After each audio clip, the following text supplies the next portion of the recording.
So, Captain, you mentioned this fear of having boots on the ground, but specialized troops, 200, will be, it seems like, going into direct action in Iraq. Do you think that's a mistake?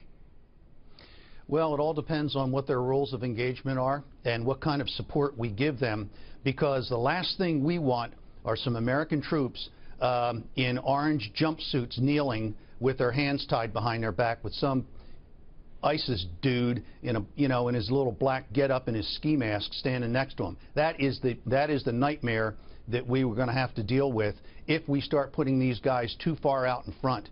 They should be there to advise and to train and to call in airstrikes, but not to get out on the tip of the spear. If they get that far out, you take a look at what happened in Syria with the Russian pilot, and that was very close to the area where the Russians and the Assad regime held the ground. And they got by the time they got their combat SAR operation out there, they lost a helicopter and one of their Marines. If we have single-engine tactical aircraft flying close air support missions deep inside Syria, and something goes wrong with that engine, it doesn't even have to get shot down. But now all of a sudden you're going to have people that could be parachuting from a tactical aircraft, let alone inserting groups of special operations guys deep into Syria on helicopters. That raises the risk quotient much, much higher. So, Secretary of Defense Ash Carter, just to fill in some of the context here on exactly what you're talking about, Captain said this earlier.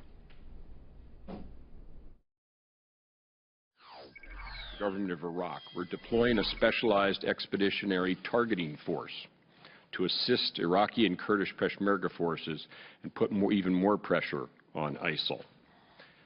These special operators will over time be able to conduct raids, free hostages, gather intelligence, and capture ISIL leaders. So, Captain, I just want to know, big picture, with all the things that are moving, even President Obama's supporters have said, listen, he needs another strategy. If you could advise the president on one thing, U.S. military strength, what would it be? We've got to cut a deal with the Russians. And nobody wants to hear that, but that's absolutely the truth. Because the Russians have the Assad regime, and that's why they're there. And the Assad regime has a ground force. And the ground force is Syrian military as well as Hezbollah, and the Russians are backing them with weapons, with money, and with their own aircraft, and they're bringing troops and a surface-to-air missile system in there. For us to be able to operate effectively, the two big dogs on the block have to agree not to fight each other or even snarl at each other. If we don't pull something together here, what's going to happen is Putin is going to make a deal.